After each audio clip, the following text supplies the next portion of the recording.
सतनाम। जिस तरह मनुष्य के अंदर काम, क्रोध, मोह, लोभ, अहंकार आदि मानसिक शत्रु है, ठीक उसी प्रकार मनुष्य के स्वभाव व विचारों में भी तीन गुणों का निवास है। इनको संतों ने त्रिगुणी माया कहा है। इनके नाम रजोगुण, तमोगुण, सतोगुण। ये तीनों इतने सूक्ष्म है कि इनको सरलता से कोई भी मनुष्य देख नहीं सकता, न ही इनकी प्रकृति व स्वभाव को समझ सकता है। इनके संबंध में तो इतना ही बता देना आवश्यक है कि ये तीन गुण प्रत्येक मनुष्य में एक समान नहीं रह पाते। अगर किसी में सतोगुण अधिक होगा तो रजोगुण और तमोगुण कम होंगे। देखो संगत जी, आप बात को समझ लेना, बहुत महत्वपूर्ण सत्संग होने जा रहा है। जहां रजोगुण और तमोगुण की विशेषता होगी वहां सतगुण नाम मात्र को होगा। मनुष्य के स्वभाव, प्रकृति और आहार से इन गुणों का परिवर्तन हुआ करता है। जो मनुष्य इन तीन गुणों की विशेषता से भली प्रकार परिचित होगा, फिर उस मनुष्य को त्रिगुणी माया से वो छूट जाता है। उसको छूटने की जो युक्ति बताते हैं वो संत बताते हैं। जो हमारे संत शिरोमणि सतगुरु रविदास जी महाराज का जो सत्संग है वो बहुत अद्भुत सत्संग है। तो आगे बात शुरू करने से पहले हम आपको दो बात करना चाहते हैं। यदि आप हमारे इस चैनल पर नए हैं तो उसको सब्सक्राइबर, लाइक और एक कमेंट करना बिल्कुल ना भूलें। आप अपनी प्रतिक्रिया जाहिर करोगे तो वो हमें अच्छा लगता है। तो देखो क्या बता दिया है आगे। तमोगुण में आलस्य, प्रमाद, स्वार्थपरता और असावधानी और दिल में मलिनता भरी रहती है, जिसके लोभ व मोह की उत्पत्ति होती है। यो तमोगुण की विशेषता है। रजोगुण के कारण दिल में चंचलता, अशांति पाई जाती है। इसके काम, क्रोध, अहंकार की अग्नि छिपी रहती है। यो रजोगुण की है। अब सतोगुण में आ जाओ जी। दोनों गुणों से विपरीत, यानी कि सतगुण दोनों गुणों से विपरीत है। मन में सतगुणी विचार आ जाने पर परमात्मा की प्राप्ति सरल सहज हो जाती है। मनोवृत्ति, भजन अभ्यास, सत्संग आदि श्रेष्ठ कार्यों में वो अपनी रुचि लगाना शुरू कर देता है। इसी को कहते हैं सत्कर्म। हमारे सतगुरु महाराज ने कहा कि सत्कर्म पे डट जा। यहाँ हम तुम्हें एक बहुत महत्वपूर्ण बात बताने जा रहे हैं, क्योंकि कहा कि कर्म भरम सब है मन से छोटा, अकर्म कर्म है काल की पूजा, विक्रम में कुछ नहीं सूझा, सत्कर्म है सतगुरु की पूजा। देखो यदि आप सत्कर्म के बारे में जान जाओगे, सतोगुण के बारे में जान जाओगे, तो सतोगुण ये नहीं कि तुम्हें परमात्मा से मिलाप करा दे, लेकिन वहां से वो रास्ता निकलता है। जब आपके अंदर सहजता आ जाएगी, सरलता आ जाएगी, नम्रता आ जाएगी और विवेक आपके अंदर आ जाएगा, तो आप समझ लो कि आप परमात्मा के धीरे धीरे उस रास्ते पर चलते जा रहे हैं और कुछ समय के बाद परमात्मा नजदीक से दिखाई देने लगता है। इस वीडियो की यही विशेषता है। जो इस वीडियो को पूरा सुन लेगा, देख लेगा, इस पर विचार कर लेगा, उसके दिमाग में बहुत अद्भुत बात ऑटोमेटिकली आ जाएगी। क्यों आ जाएगी? क्योंकि जैसा हम अन्न खावे ना, जैसा हम अन्न खावेंगे ऐसा हमारा मन होगा। जैसे मान लो हमारा मांस, मट्टी, मदिरा, जैसे मांस खा रहे, प्रकृति को काट रहे, तो वो क्या है, वो कभी भी नहीं खानी चाहिए। जैसा सतोगुण है, जैसे दाल रोटी खाओ, दाल भाजी खाओ, हरी सब्जी खाओ, ये सतोगुण माव है। हमें शुद्ध आहार लेना चाहिए, सात्विक आहार लेना चाहिए, जिसमें तमोगुण या रजोगुण आता हो। ऐसा कोई व्यवहार, ऐसा कोई आहार कभी भी खाना नहीं चाहिए। तो इसमें क्या बताया है, वैसे तो तीनों गुणों को माया की सीमा में कहा गया है। ये तीनों रजोगुण, तमोगुण, सतोगुण, ये तीनों माया का ही रूप है। लेकिन इनसे भी अलग जो चौथा जो पद है, उसकी भक्ति संत शिरोमणि सतगुरु रविदास जी महाराज की वो भक्ति है कि चौथे पद की भक्ति। उस भक्ति को कोई करे, जो उस भक्ति को कर लेगा वो इस संसार में ज्यादा रुचि नहीं लेगा। वो केवल संसार में ऐसे रहेगा जैसे समंदर में मछली रहे। जैसे धन है, धन संपत्ति और माया कितनी भी इकट्ठी कर लो तब, लेकिन साथ तो नहीं जाने वाली। साथ क्या जाने वाला? अपना कर्म। यदि मान लो सतगुरु रविदास जी महाराज और हमारे संत शिरोमणि सतगुरु समनदास जी महाराज कहते हैं कि जहाँ धन, वैभव और यश है वहाँ भजन नहीं है, और जहाँ गरीबत है, झोपड़े है, वहाँ क्या है, वहाँ सतगुण है, वहाँ सतगुरु प्रकट रहे।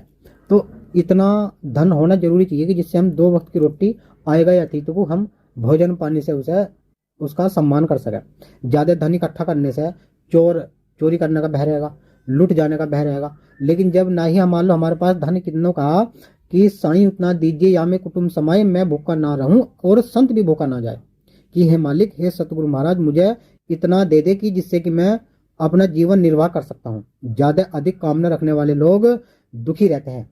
अभी चलो सुखी रह लेंगे कुछ समय के लिए, लेकिन उनका लास्ट का जो समय रहता है वो सही नहीं रहता। इसीलिए अपने आप को बिल्कुल समेट कर और मन में किसी प्रकार की लालसा ना रखते हुए अपने जीवन को बिल्कुल सात्विक तरीके से अपना जीवन जीना चाहिए। क्योंकि ये जो इंसान है यहाँ, ये कोई बेनामा करके नहीं आया, कि इसको सारी हमेशा के लिए इसको रहना है। इसको कुछ समय के लिए यो संसार मिला है, इसमें पिता का भी है, माँ का भी है, भाई बहन रिश्ते नाते न जाने कितने संबंधी उसके साथ में खड़े हो जाते, केवल उसका ये दुबड़ जैसी नाल है जो फैली पड़ी है, इससे अधिक उसमें कुछ भी नहीं है। आप यदि इस बात को समझना चाहते हैं, क्योंकि ये जो आज का जो सत्संग होने जा रहा है, जो वीडियो में आप सुन रहे हैं, ये बहुत अद्भुत होने वाला है। ये जितने भी रिश्ते नाते हैं, ये केवल एक मतलब के से साथ जुड़ा हुआ है। बिन मतलब के सतगुरु सब दया करे। सतगुरु के लिए वो पूरा संसार समान मात्रा में है। वो जिसका जैसा कर्म होता है उसको ऐसा उसको फल देता है। अब जब आप अच्छे से रहोगे, अपने विचार साफ करोगे, पढ़ोगे, लिखोगे, तो आपकी तकदीर बदलेगी, तो वो भी ईमानदारी से। तो अपनी ईमानदारी को कभी भी खराब नहीं करनी चाहिए। अपना ईमान और अपना जो भी आपके पास जो अनुशासन है सदैव उसका ध्यान रखना चाहिए, उससे कभी समझौता नहीं करना चाहिए। दूसरी बात है कि मान लो क्या बता दिया है कि आत्मा जिसको सतगुरु ने अमर कहा है। आत्मा सबके भीतर है, ये तो आप समझते ही। आत्मा सो परमात्मा। आत्मा जिसको सतगुरु ने अमर कहा है, उसका निवास शरीर के अंदर है, हो रहा कहीं कोई उसे देख नहीं सकता। उसे यदि देखना है तो वो शरीर में ही चलती फिरती, वही भीख मांग रही, वही दान कर रही, ये क्या है? ये सब आत्मा, यानी कि एक परमात्मा का यो सब रचा खेल है। वही जैसे आत्मा अमर है, वो उससे कोई मेट नहीं सकता। चोर चुरा नहीं कर सकता, बारिश उसको भिगो नहीं सकती, अग्नि उसको जला नहीं सकती। अग्नि भी केवल शरीर तक को ही जला सकती है। यानी कि इसको इन तीन गुणों ने भी अपनी कैद में रखा है, आत्मा को भी। रजोगुण, तमोगुण, सतोगुण, मनुष्य की कमाई ये तीनों मिलकर रात दिन लौटते हैं। यानी कि जो इंसान कमाता है तो रजोगुण, तमोगुण, सतोगुण। रजोगुण में इनको भाई अब वो चीज ले आओ भाई, सतोगुण में इनको भाई अब जो दाल रोटी ले आओ, अब फलाना, ये सारे जो आदमी कमाता है वो रजोगुण, तमोगुण, सतोगुण में जा रहा। तो मन में दूषित व नीच विकारों का होना तमोगुण है। यदि मन में हमारे दूषित और नीच विकार है तो तमोगुण है। और मध्य विचार अर्थात भेगो वर्ष यानी कि भाग्य वर्षों के पदार्थों की प्राप्ति यत्न करना रजोगुण है। यानी कि मान लो हम किसी कहे कि सौभाग्य और पदार्थों की प्राप्ति का यत्न करना रजोगुण है। यानी कि जो मान लो पहले जो राजा महाराजा हो थे तो उनमें रजोगुण और लेडी रहता कि भाई अब क्या इसको भाई राज करना है या कुछ करना, तो वो उसकी राज जैसी प्रतिक्रिया रहे। तो ऊंचे व श्रेष्ठ विचार सतगुण के कहे गए हैं। जो अच्छे विचार, शुद्ध विचार, तो वो सतगुण के कहे गए हैं। और मनुष्य के विचारों में तमोगुण की अधिकता जीव को 84 लाख योनियों में धकेलती है। जब तक यह जीव स्वयं को तीन गुणों से स्वतंत्र नहीं कर लेता, मोक्ष की प्राप्ति नहीं हो सकती। देखिए, तमोगुण, रजोगुण, सतोगुण की आकृति व स्वभाव को समझने के लिए नीचे हम एक कथा आपको सुनाने वाले हैं। जब आप इस चीज को समझ लोगे, क्योंकि क्या बता दिया हमारे महाराज सतगुरु रविदास जी महाराज ने कि तीन लोग तो काल की हद में और नाम तो रहता चौथे पद में। जब हम इन तीनों को छोड़ देंगे, क्योंकि ये तीन हमारे क्या है, यदि रजोगुण, तमोगुण, सतोगुण, यदि हम इन पर ज्यादा विशेष ध्यान देंगे या इस पर ध्यान नहीं देंगे, तो जैसा खाने की बात है, तो हमें ऐसा भोजन करना चाहिए जो सात्विक भोजन हो। जैसे मान लो दाल रोटी, कनक बाजरा, इसकी बनी हुई रोटी। जैसे मांस, मदिरा, या मान लो किसी भी ऐसी दूषित ज्यादा मसालों का, वो भी ठीक नहीं है, वो पेट में गड़बड़ करेगा, तो उससे क्या है, दिक्कत ही होने वाली है। तो हमें इस बात को ये समझना चाहिए कि हमें अपने जीवन को किस ओर लेकर जाना है। अंतर्गति राचे नहीं बाहर कथे उदास, और वे नर तो यमपुर जाएंगे सतवासे गुरु रविदास। सतगुरु रविदास जी महाराज कहते कि जो रजोगुण, तमोगुण, सतोगुण और 5 तो 3 गुण और 25 प्रकृति, जो इन्हें समझ लेगा वो निर्गुण को आराम से समझ लेगा। और जो इनमें ही अल्टा पुल्टा लटक जाएगा, ना ही तो वो निर्गुण का रहने का, ना श्रीगुण का रहने का, यानी कि धोबी घर का रहा ना घाट का। तो किसी से भी आप सीख ले लीजिएगा। एक पूर्ण सतगुरु की शरण के बिना ये जीव मझधार में इस प्रकार से फंसा हुआ है कि जैसे पिंजरे में एक पक्षी हो। उसे कैद कौन करा सकता है? जो उसका ज्ञाता होगा। तो एक साधु अपने गांव में कथा कर रहा था। यही उसका अपना वह एक परिवार भी था, मात्र निर्वाह साधन करता था। कथा करने पर जो भी कुछ चढ़ाव चढ़ता, उसी से यह गरीबी से जीवन व्यतीत करता। इसी प्रकार निर्धन अवस्था में रहने के कारण साधु ने बाहर जाने के लिए सोचा कि भाई यदि मैं यहीं रहूँगा तो मुझे यहाँ 2-4 लोग जाने, इससे मेरा जीवन निर्वाह यहाँ नहीं होने का। तो उसने क्या सोचा कि वो कहीं बाहर जाने के लिए उसके दिमाग में सवाल उठने लगा। और हुआ भी ऐसा ही। साधु को यहाँ पर जो आसपास के एरिया में सम्मान का मिलता था, और जैसे कहा भी है कि घर का जोगी जोगना और आन गांव का सिद्ध होना, ऐसे विचार उसके मन में उठा करते थे कि यहाँ रहकर मैं तो कष्टों से छूट नहीं सकता। और उसने कभी दूसरे शहर में जाने का निश्चय कर लिया। और साधु बुद्धिमान तो था ही और पढ़ा लिखा भी था। वह बगल में अपने जो भी उसके पास सामान था उसको साथ लेकर वो निकल पड़ा। दिन भर तो यात्रा करता और जहाँ पर भी संध्या पड़ जाती वहीं पर कथा करना शुरू कर देता था। निश्चय कर लेता था कि वहीं किसी मंदिर में ठहरकर कथा करूँगा और जो भी मुझे कुछ देगा मैं उसी से वहाँ जीवन निर्वाह कर लूँगा, उसको ही जोड़ लूँगा। उस स्थान पर जो भी चढ़ावा चढ़ता और अपनी जेब में रख लेता और आगामी यात्रा के लिए वो सोच लेता। और खाने पीने की तो उस साधु को कोई कमी नहीं थी, कोई चिंता भी नहीं थी, क्योंकि लोग घरों से सब्जी रोटी दूध दही और न जाने उसके लिए फल फ्रूट लाकर देते थे, साधु के लिए ले जाते थे। और यदि कोई व्यक्ति दूसरी रात के लिए ठहरने के लिए कहता तो बिना कुछ आनाकानी के उसका प्रस्ताव स्वीकार कर लेता। इसी प्रकार कई स्थानों पर गया, परंतु स्थायी रूप से चलने वाले अच्छे काम का प्रबंध उनका न हो सका, यानी कि ज़्यादा पैसा उसको नहीं मिल सका। एक दिन वह साधु किसी बड़े नगर में पहुंचा। वहां जाकर जब शहर में कथा करने लगा तब नगर में चारों तरफ एक धूम मच गई कि कहीं से कोई बड़ा विद्वान पंडित आया है। सुनकर झुंड के झुंड श्रद्धालु लोग आने लगे और शहर में एक सप्ताह तक साधु की कथा होनी थी। अत्यधिक चढ़ा। जब साधु वहां से विदा होने लगा तो लोगों ने किसी ने कपड़े दिए, किसी ने उसको मिठाई दी, किसी ने नगद रुपये दिया, अपनी अपनी श्रद्धा के अनुसार भेंट किए। साधु जी ने धन राशि को जेब में संभाल कर रख लिया और खाने की वस्तु टोकरी में डालकर साथ ले ली। इसी समय साधु जी के पास काफी धन इकट्ठा हो गया। यहाँ से धन तो मिला ही था, यश और कीर्ति उपहार प्राप्त हुई। एक साथ सोने व दूसरे में चांदी, यानी कि एक हाथ में सोना तो दूसरे हाथ में चांदी। अब तो साधु प्रसन्नता में झूमने लगा और कहने लगा कि भाई ये तो बहुत अच्छा होगा कि एक पंथ दो काज। ये तो कहावत आपने सुनी होगी कि कथा सुनने वालों ने अवकाश पाकर अनंत साधु को अपने घर की ओर चल दिया, यानी कि साधु जो है अपने घर की तरफ चल दिया। घर से आते समय साधु गांव घूमकर आया करता था, परंतु जब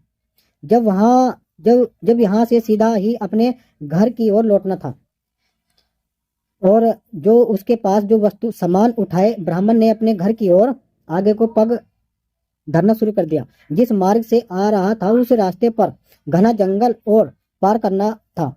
सिर पर कपड़े और गट्ठड़, हाथ में लाठी व दूसरे में खाद्य सामग्री जो उसका सामान उसको मिला था। और साधु खुशी खुशी चला रहा था। इस भयानक जंगल में 3 डाकू रहते थे। जो कोई उधर को निकलता था वो उसी को कैद कर लेते थे और इक्का दुक्का मुसाफिर इधर से निकलता तो वो इसे लूट लेते थे। और यही नहीं कि कई बार तो डाकू यात्रियों को भी मार देते थे। इस प्रकार डाकुओं का तो यह नित्य प्रति व्यवसाय बन गया था। वह साधु इसी मार्ग पर चला रहा था। डाकुओं ने ललकारा, यहीं पर ठहर जा, आगे एक कदम भी बढ़ा तो जान के लाले पड़ जाएंगे। यह सुनकर साधु के दिल में भयभीत होने लगा, क्योंकि एक तो अकेला है, दूसरा वीरान जंगल है, तीसरा कारण यह कि डाकू 3 हैं और ऊपर से धमकी दिए जा रहे हैं। वह अकेला उन तीनों से कैसे मुकाबला कर सकता था। अभी साधु बेचारा मन में कुछ सोच ही रहा था कि इतने में ही 3 डाकू ने उस पर टूट पड़े। सबसे पहले उन्होंने साधु से डंडा छीन लिया, उसके पश्चात जमीन पर पटक दिया। धरती पर धड़ाम से गिरते ही साधु जी तो अचेत हो गए। तब उन्होंने उसे अच्छी तरह रस्सी से बांध दिया और एक वृक्ष से खींचकर बांध दिया। तीनों डाकुओं ने मिलकर अच्छी तरह से उसकी तलाशी ली। नगद रुपया, खाने का सामान और कपड़े इत्यादि उससे छीन लिए। साधु जी ने तो वृक्ष के साथ बंधे पड़े थे। सब कुछ तलाशी करने के बाद उसके जो भी सामान था वो सब अलट पलट कर डाकू ने अपने कब्जे में ले लिया। एक डाकू ने कहा, आज तो बहुत माल हाथ लगा है, प्रातः किसी का अच्छे का मुंह देखा होगा। डाकू ने साधु को वहीं पर बंधा छोड़कर सब सामान घर पर रखने के लिए आए। सामान सुरक्षित स्थान पर रखकर पुनः साधु के पास पहुंचे। डाकू के दिल में यह भय लगा हुआ था कि कहीं ऐसा ना हो कि इस घटना का किसी को पता लग जाए और हम पकड़े जाए। साधु बेचारा दिल में अत्यंत दुखी और परेशान हो रहा था कि घर से भी निकला और विदेश में भी आकर लाभ प्राप्त न कर सका, कि मैं घर भी छोड़ा, बाहर भी छोड़ा, लेकिन जो भी मुझे आमदनी हुई थी उससे मेरा डाकू ने लूट लिया। ऐसा वो साधु सोच रहा था। दोनों दिन से गए, यानी कि धोबी घर का रहा ना घाट का। मेरी ऐसी ही दुर्दशा हो गई, हाथ पांव वृक्ष से बंधे हुए हैं, जिससे कि मैं ना ही हिल सकता ना झूल सकता, तक भी कठिन हो रहा था। डाकू ने आते ही उसको धमकाना शुरू कर दिया। सरदार डाकू ने तलवार मयान से बाहर निकाली और कहने लगे कि इसको यहीं पर मारकर ढेर करो, ताकि डाका मारने की इस घटना का किसी को भी ज्ञात न हो, क्योंकि वे डाकू सामान अपने घर पर सुरक्षित रख के फिर उसके पास साधु के पास वापस आए। इस पर दूसरा डाकू कहने लगा, इसे इसी वृक्ष से ही बंधा रहने दो, भूख प्यास और झटपटा कर स्वयं ही मौत को चला जाएगा। और पहला सरदार डाकू दिल का अति कठोर व वज्र हृदय का था। इसकी अपेक्षा दूसरे डाकू दिल के कुछ कोमल थे। पहला डाकू तो प्रत्येक दशा में साधु को मारने की ही बात पर तुला हुआ था, जिससे कि वह साधु दिल में कांपा जा रहा था। प्राण जब विपदा में हो तो भाई ऐसी दशा देखो सभी की हो सके। अकारण वह मन ही मन में अपने देवी देवताओं या जिसे भी वो मान रहा था, जिसकी वो कथा कर रहा था, वो मन ही मन में उसे वो मन न लगा कि हे गुरु महाराज मुझे इस झंझट से बाहर निकल लो, कि हे गुरु महाराज मुझे झंझट से बाहर निकल लो। यदि मैं इस बार डाकुओं के पंजे से छूट जाऊं तो मैं अपनी आयु तक अपने घर से बाहर नहीं निकलूंगा। उसने साधु ऐसा कह रहा।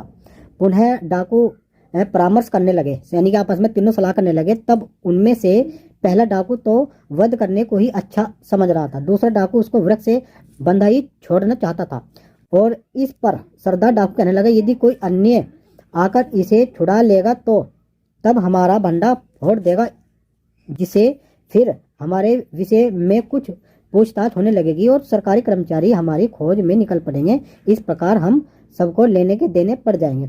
डाकुओं की बात सुनकर पंडित जी ने डरते डरते कहा, भाइयों, और मैं तुम्हारे मन में जो आए सो करो, परंतु मुझे जान से न मारो। ये किसने कहा? साधु ने कहा कि भाई जो थारे मन मारी वो करो, लेकिन बा मुझे मेरे प्राण ना तब छीनियो। मैं अपने प्राण सबको प्रिय होते हैं। मैं एक गरीब साधु हूँ। वैसे शास्त्र नीति के अनुसार किसी गाय या साधु को या किसी ब्राह्मण को नहीं मारना चाहिए, क्योंकि इन्हें मारने से बड़ा पाप लगता है। और तुम मुझे छोड़ दो, मैं यहाँ से सीधा अपने घर चला जाऊंगा और लूट जाने वाली इस घटना को किसी से भी नहीं कहूँगा। प्रथम डाकू कहता है, परंतु यहाँ तेरी बात सुनता ही कौन है? दूसरा, तेरी बात पर विश्वास कौन कर रहा है? क्योंकि एक तू पढ़ा लिखा आदमी, दूसरा एक साधु है। संसार में मनुष्य प्रत्येक पर विश्वास करे, परंतु शिक्षित जनों पर भूलकर भी विश्वास नहीं करना चाहिए, क्योंकि ये पढ़े लिखे लोग तो बहुत बुरी बला होती है। कोर्ट कचहरी ऐसे पेचीदा सवाल पूछते हैं कि अपराधी को खाया पिया सब उल्टा कर देते हैं। न भाई हम तो मुझे मारे बिना न छोड़ेंगे, हम तो भाई तुझे मारे बिना नहीं छोड़ेंगे। यह बात सुनकर बेचारा साधु जी का तो खून सूखता ही जा रहा था। तीसरा डाकू अब चुपचाप खड़ा देखकर सुन रहा था। समय पाकर कहने लगा, पहले तो यह जाति, एक साधु की कोई जाति नहीं होती और साधु को मारने से पाप लगता है। दूसरा, जब वह स्वयं ही इस बात की प्रतिज्ञा कर रहा है कि लूट जाने वाली घटना के विषय में मैं किसी को नहीं कुछ कहूँगा, और इसलिए अब मेरा विचार यही है कि इसे इसी वृक्ष के साथ बंधा रहने दो। हम इसकी हत्या करके पाप के क्यों भागीदारी बने? धन संपत्ति वैसे ही हमारे हाथ में आ गई है, अब इसको मारने से क्या लाभ? जब दो डाकुओं ने साधु को मारने की सहमति दर्ज कर ली, अपना बहुमत सिद्ध कर लिया, उनकी बात सुनकर बहुमत के अनुसार चुप रहना पड़ा। यद्यपि यह वध करना ही उचित समझता था, अंत में वे साधु को वहीं वीरान जंगल में बंधा छोड़कर अपने अपने घर को लौट आए। सांझ का समय था। साधु वृक्ष के साथ बंधा हुआ था, इधर उधर देख रहा था कि कोई भोला भटका आदमी आए और मुझे इस बंधन से स्वतंत्र कराए, परंतु कोई भी व्यक्ति इस मार्ग से न निकला, क्योंकि यह वन बहुत खतरनाक था और यो विख्यात भी था। इस जंगल में डाकुओं ने अपना एक केंद्र स्थान बना रखा था, जिस कारण लोग भयभीत थे। कभी कोई भाग्य का मारा यात्री इस वन में आ निकलता तो उसको डाकुओं द्वारा लूटे जाने और उसको जान से जाने का डर लगा रहता, अथवा कोई अपने दुर्व्यवहार से खींचता चला, मतलब कोई एक व्यक्ति उधर को खींचा चला आ जाए तो भाई मेरी अंत में छूट जाऊं। इतने में ही वहाँ तीसरा डाकू उसके दिल में साधु के प्रति दया का भाव उमड़ा और साधु के निकट आया। पहले तो उसे देखकर साधु सिर से पांव तक कांप उठा और मन में सोचने लगा, अब मेरी मृत्यु तो निश्चित ही है। डाकू ने निकट आकर कहा, सुनो साधु देवता, डरो मत, मैं तुम्हारा वध नहीं करूंगा, अपितु मैं इस बंधन से तुम्हें मुक्त कराने के लिए आया हूँ। तुम्हें तुम्हारे घर तक पहुंचाने आया हूँ और तुम दिल में मृत्यु के भय को निकाल दो। मेरे साथियों द्वारा यदि उनका वश चलता तो वे तुम्हें अवश्य ही मौत के घाट उतार देते, किंतु मेरा स्वभाव उनसे अलग है। यह कहते हुए डाकू ने उसके हाथ पांव खोल दिए और साथ ही कुछ खाने पीने का भोज भी साधु को दे दिया। संपूर्ण रात्रि चलते चलते साधु को उस गांव के निकट पहुंचा दिया। सूर्य की जब पहली किरण आई, दिशाओं में आलोक से भर दिया। दिन चढ़ता देखकर डाकू विदा होने लगा। तब ब्राह्मण कहने लगा, भाई आपने मेरे प्राणों की रक्षा की है और मेरे घर तक चलो। वैसे मैं आपके इस उपकार का बदला तो नहीं चुका सकता, परंतु आपको अपने घर पर ले जाकर आपका आतिथ्य करना चाहता हूँ। उनकी बात सुनकर डाकू मुस्कुराता हुआ कहने लगा, साधु कहने लगा, भाई मैं तुम्हारे ऐसे उपकार से बाज आया हूँ, क्योंकि अभी मुझे इतना विश्वास नहीं है कि वैसे भी डाकू लोग पढ़े लिखे लोगों पर विश्वास नहीं करते। इसी कारण मुझे तुम पर विश्वास नहीं हो रहा है। यह क्या कम है कि जो मैंने तुमको तुम्हारे घर तक पहुंचा दिया। अब किसी प्रकार का तुम्हें भय नहीं करना चाहिए। जाओ और नाक की सीध अपने घर चले जाओ और मैं अपनी राह ले लेता हूँ। यह कहकर डाकू उल्टे पांव ऐसा दौड़ा कि फिर उसे किसी ने नहीं देखा। दुखों का मारा साधु अपने घर आया। जैसे अपने जीवन में पहले कंगाल था, वैसे ही अब भी कंगाल का कंगाल बना रहा। भावार्थ देखो कि इस कथा को सुनाने का आपको कि हमारा क्या उद्देश्य था। देखो, प्राणों से मारने का विचार वाला डाकू कौन है, यानी कि जो प्राणों से मारने वाला जो डाकू है वो है मन। इंसान का मन तुमने देखा, मन की मूढ़ावस्था व कठोरता, उसे कहें तमोगुण। रस्सी से बांधने वाला डाकू क्या है, मन की चंचलता, इसे कहें रजोगुण। और बंधन से छुटकारा, जंगल से बाहर तक पहुंचाने वाला डाकू है मन की निर्मलता, इसे कहें सतगुण। अब इन तीनों की विशुद्ध व्याख्या सुन लीजिए। पहले शुभ कर्म करके तमोगुण, मूढ़ा अवस्था को बदलो, अपनी अवस्था को बदलो। फिर उपासना तप साधना करके रजोगुण की चंचलता को वश में करो। उसके पश्चात मन में ज्ञान का भाव रखो। यह सतोगुण, इसके उदित होने पर ज्ञान की उपस्थिति होगी। ज्ञान की प्राप्ति होने पर परमार्थ पद पर सुगमता से चला जा सकता है और सुख शांति निज घर पहुंचा जा सकता है। इस त्रिगुणी माया के आत्मा पर 3 पर्दे पड़े हुए हैं। एक एक करके इन तीनों पर्दों को दूर करना। आत्मा की जागृति अवस्था सतगुण, स्वप्न व्यवस्था और रजोगुण, यानी कि सुषुप्ति अवस्था को सतगुण कहते हैं। चौथा पद निर्वाण पद और तुरिया, जैसे कहने की एक अवस्था है तुरिया अवस्था, इनसे ऊपर है तुरिया। इस त्रिगुणी माया की सीमा में से निकलने के बाद ही चौथे पद की प्राप्ति होती है। इन तीनों गुणों का भोजन के साथ गहरा संबंध है, यानी कि रजोगुण तमोगुण सतोगुण। आहार पर संयम न होने पर रजोगुण और तमोगुण बढ़ते हैं। इसका वर्णन महाराज रविदास जी ने क्या बताया है कि यदि हम अपने इस जीवन को अच्छा भोजन देवें, यानी कि भोजन यज्ञ तप ध्यान 3 प्रकार के हैं। इनको सबकी रुचि अलग अलग से है, तो हमें ये बात समझनी चाहिए कि जो भोजन आयु स्वास्थ्य और शरीर को प्रसन्नता स्फूर्ति देता है, साधारण भोजन स्वादिष्ट अच्छा और शक्ति प्रदान करने वाला सतोगुण स्वभाव के मनुष्य उसे पसंद करते हैं। और जो मान लो सड़ा गला है उसको कौन करेगा, यानी कि जो भोजन कड़वा हो, खट्टा हो, गर्म हो, नमकीन हो, चटपटा रूखा, जलन पैदा करने वाला, जो कष्ट चिंता बीमारी के कारण बने हैं, ऐसे भोजन को रजोगुणी वृत्ति रखने वाले लोग पसंद करते हैं, जो रजोगुण है। ठीक है भाई, जो जीव्या के रस लेने हेतु खाया जाता है, जिसे कहा राजसई भोजन। जैसे कहा नहीं, यदि हम किसी की झूठी, बदबूदार, बस्सी, बदहमजा यानी कि तेज मसाले वाला भोजन खाएंगे तो वो इंसान को बीमार कर देगा। तो बस्सी, बदबूदार, दुर्गंधयुक्त, गली सड़ी जड़ी बूटी अपवित्र खुराक तमोगुनी वृत्ति वालों को अधिक अच्छी लगती है। भोजन का प्रभाव मनुष्य के विचारों पर पड़ता है भाई।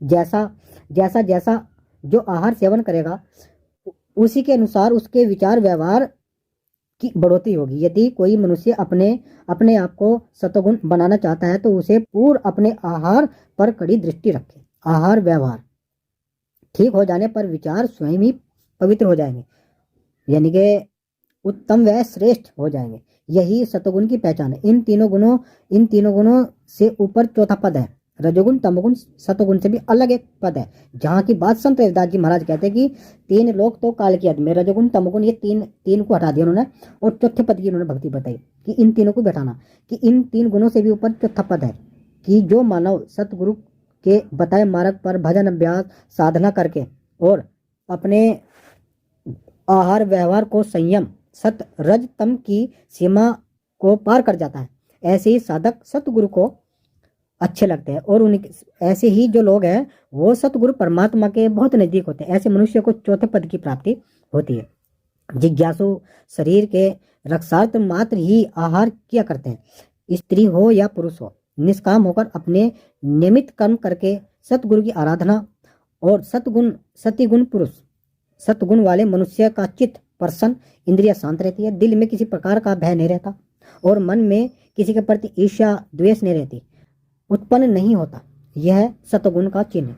सतगुरु की प्राप्ति सतगुण की प्रकृति वाले मनुष्य को सुगम यानी कि सहज मिल जाती है। इस मार्ग पर सतगुरु की छत्र छाया में रहना परम आवश्यक है। कर्म उपासना द्वारा तीनों गुणों से छुटकारा पाने की जो व्याख्या ऊपर की गई है, यह समय के संत महापुरुषों की शरण ग्रहण करने से सूरत शब्द योग अभ्यास करके राजयोग करते हुए त्रिगुणी माया से सुगम पूर्वक छूट सकता है, यानी कि सहज पूर्वक ही वहां से हम छोड़ सकते हैं।